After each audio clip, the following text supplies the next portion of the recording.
Hey Hero fans, this is Todd. So today it's all about BeastMan. So you can see I have a whole lot of BeastMan figures here. So let's go ahead and break it down and start talking about BeastMan from start to finish. So let's first go ahead and start with the 80s version BeastMan. And here he is. And this particular BeastMan right here is actually the commemorative one. You could tell because he has the rim around his feet right here. But he's still representative of the 80s one with the 80s style. So I'll go ahead and use him as the example of the one that came out in 1982 with the 1981 stamp on his back. Now what's funny is, even though this figure came out in 2002, no I'm sorry, in 2000, he still has the 81 stamp on his back, I believe, somewhere. I can't quite see it, my eyes aren't quite that great, but it does say China on there. Let's take a look here. See if you guys can see that. And I can't tell. It's on there, but I can't tell what it is. Anyway, oh, there it is. 1981, it's the very end, because basically he's based on the 81 model. So there you go. All right, so when I was a kid, I didn't realize this was supposed to be a monkey. I thought his face was some kind of clown face. And I actually did not want the figure at first. I was like, what the heck is with this clown? And I didn't realize that he was actually supposed to be some kind of ape or monkey. I wonder if they made his shorts blue, like he has like a baboon butt being a blue butt or something. I don't know.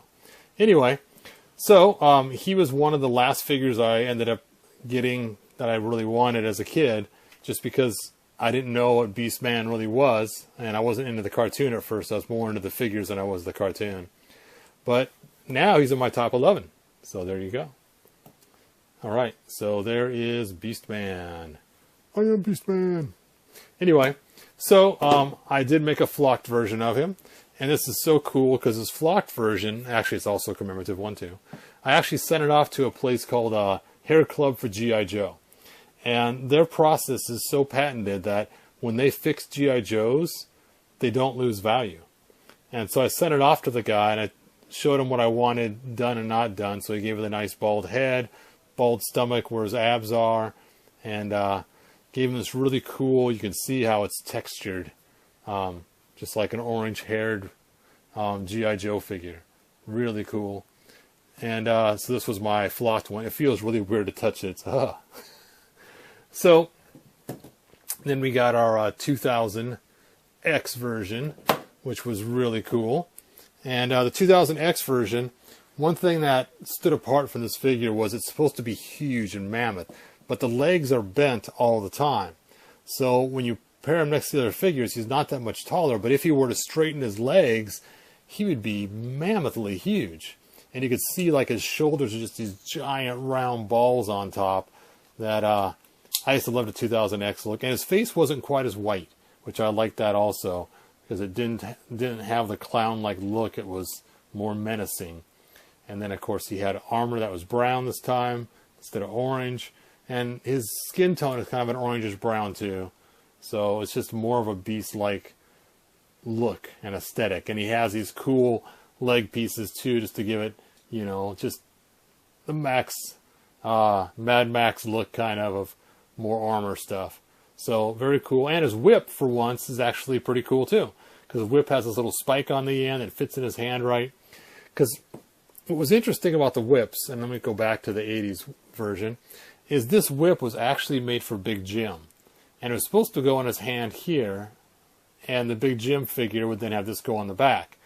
But everyone kept sticking it in his hand like this, which, you know, it's like he's talking into some kind of, you know, thing to megaphone. Hey, everybody. Anyway, so I've always forced it on his hand, either on this side or force his hand open on this side and put it in the way that the Big Jim figure would hold it. Now, it wasn't actually Big Jim that had the whip. It was one of his other figures. I think the guy's name was called The Whip. So, there you go. All right, so 2000X, awesome. The whip is awesome. The color's awesome. It's just a really cool figure. And I'm using a different camera this time, so my focus is not quite as being as automatic as my other one. All right, so then we had our classics. Now, it was crazy as we actually got classic BeastMan before we got Skeletor, which was kind of a funny thing. We got, you know, He-Man and BeastMan together in the same month after King Grayskull came out. And I remember only having 2 figures, so I'd swap the armor, you know, and then I'd, you know, pretend like BeastMan was a He-Man BeastMan and he was a caveman. You know, that's basically all you could do with them. But at least it was kind of fun to play with. So their armor got swapped all the time on these figures. So there you go. So I made lots of different customs with those, and I'll show you those as we go on. We also got the Red BeastMan as a Comic-Con exclusive, or a PowerCon exclusive. Sorry about that. A PowerCon exclusive. And he's just so red, it's almost ridiculous. I know it's supposed to be based off the comic, but it's just too much red. I mean, his fur is red, his armor is red, his head is red, his whip is red. He's just one red dude. It's like someone has dumped a bucket of paint on him. I've been basted in red. Anyway, and then we have the Filmation one that came out. And this one's kind of cool. And I believe it's the Super 7. Nope, this one's actually Mattel. You can tell by the pin size. This is a larger pin size, so Mattel made it. If it was a smaller pin size, then it was Super 7 that made it, except for the not commemorative, except for the what do they call them? The essential. I don't know what they call them, but it was the 6 different figures they came out with, where they had all the different pieces to them, different heads and stuff. But anyway, I digress.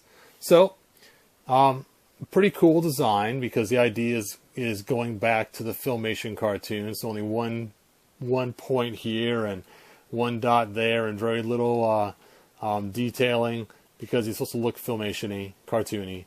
And there you go. I wish they would have added some fur marks on here so you knew he was fur coated instead of just orange smooth, but I think they'll be okay. All right, now let's talk about some customs. So one of my customs is this right here, and it's basically an homage to the 2000X version. And you can see how he kind of looks. And he's basically made from a Classics BeastMan body. And I took the armor from the weapons pack and painted it up brown. And then this armor for the weapons pack too, and painted it as well. So none of this armor is from the original BeastMan. It's all from the weapons pack.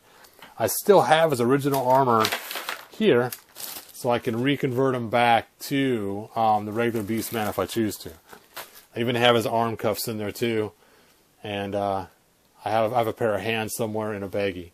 But you can see he's got the 2000X aesthetic on the legs, and very cool looking.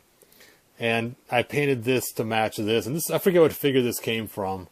I think it was one of the figures that was made after the vehicles. I think I stole it from one of those guys. Anyway, there you go. All right. Actually, you know what? I think it was Psychop. I think Psychop's where I stole that from. I'm not sure. Anyway, so another custom, which is kind of funny, is He-Beast, which we saw in that new game where that guy was playing and he made his own He-Beast, which it's funny when you think about it, because when we first got BeastMan and He-Man, that's what we would do, is swap the armor, as I told you earlier. But this is just a pretty easy custom. I use a 2000X shield from the Spin Blade, the 2000X armor from the Spin Blade, and then the sword is actually from King He-Man. I figured that was a really cool sword to use for this BeastMan He-Man. I know the one that was made online had different armor, but I like this armor. I think it matches him better. So that's why I went with this armor. All right. And then we have our Origins. Origins BeastMan! And basically it's a throwback to the 80s version. And even with the paint overspray on there, which is kind of funny that they even went that route as well. And he's back to the same old look he had, with the same old sock feet instead of actual toes coming off. And the giant whip again, just like we saw from the 80s one. But this time his mouth is actually closed as opposed to being open. So you can see he's got the closed mouth on there. And his skin is not as white as we saw at the 80s one. So he doesn't have the clown look. Alright, my latest BeastMan, well, before I get to him, we have the giant 12-inch monstrous BeastMan that was based on the 80s sculpt as well, except for he's 12 inches tall. Focus, focus. There we go. And you can see he's just really cool. And if you haven't had a chance to pick up any of these, try to find some in the secondary market. One thing you'll notice is these armbands are loose and keep coming off. So I did take and put some foam inside there. We can see that or not, just to keep them up so they don't keep falling down. And you can see it's got the overspray look. They did a really good job on the face on this, though, with the black on the inside. And then, of course, the armor is just the same. And what's funny about this, too, is don't force this into this hand. This actually has black paint on it or something. And if you force it in here, you'll put black marks all over the back of his hand and ruin him. So do not force the whip. Just have it wrong like that. So it's like talking in a megaphone. Now, these legs, they have locking features on them. So you can see where it actually locks in place right like that. So that he can stand in the right position and not fall over. Because how many times you try to stand BeastMan and he just tumbles over when it came to the old 80s figure. So they fixed that by actually putting that lock feature in there. So 12-inch BeastMan, really cool. He's even got the swing. Oh, slow motion. Alright, now on to my brand new custom I just finished today. This is my 2000X custom BeastMan, and he is made from Bigfoot figure. Creature something. What was it called? I forget what it's called now. I'll put it in the description if I can remember. But this was a cool Bigfoot figure that I painted orange, and you could see the size difference between the two BeastMans. So he's more 2000X just because he's so huge in comparison. And you could see, like, next to He-Man, I mean, now he's actually a force to be reckoned with. And I gave him a really cool club that we saw in one of the comic books that BeastMan was in, where he had the big old club. And so there is my cool new 2000X. Now, there is some flaws. One of the flaws is right here. The arm cuff did rip a little bit when I was putting it on. I'm just going to leave it because there's cracks and stuff in the way they designed it anyway. And it's already hardened. So I'm not going to try to make a spot and repaint that I was planning. I'm just going to leave it. It's on the inside anyway. It's not that noticeable. So that's staying. And one thing I had to do was actually sand out his butt area. You can see in the video so he can stand a little taller and straighter. That's when you actually stand him up straight and tall. He's actually quite menacing in size. I mean, look at that. Oh. Anyway, I like him with a little bit of a squat when he's standing. So, there we go. Squatting BeastMan. Anyway, so there you go. There are all the BeastMan. I just mostly wanted to show off my new one. That's why I made the video. I just finished them. I got a whole entire live video feed, part 1 and part 2, on how I made them. So if you guys want to check that out, go ahead. Stand, BeastMan, stand. He really likes to fall forward because he's so back heavy. Let's see if I can. There we go. Oh, it's blurry. Sorry about that, you guys. There you go. And even still, when he's squatting, he's still pretty menacing next to He-Man. You can just see that. Ah. All right. So that's all I got with the BeastMans. Let me know which one's your favorite. Personally, I like this one a whole lot. I think he's really cool. Big, bulky, and monstrous. I was going to sell them on eBay, but I decided I'm just going to keep them because I know if I sell them, I'll be kicking myself later on for not keeping them. So, sorry for those that were excited about buying him. I'm not selling them. I really was going to, but I talked to my wife. It's like, you know what?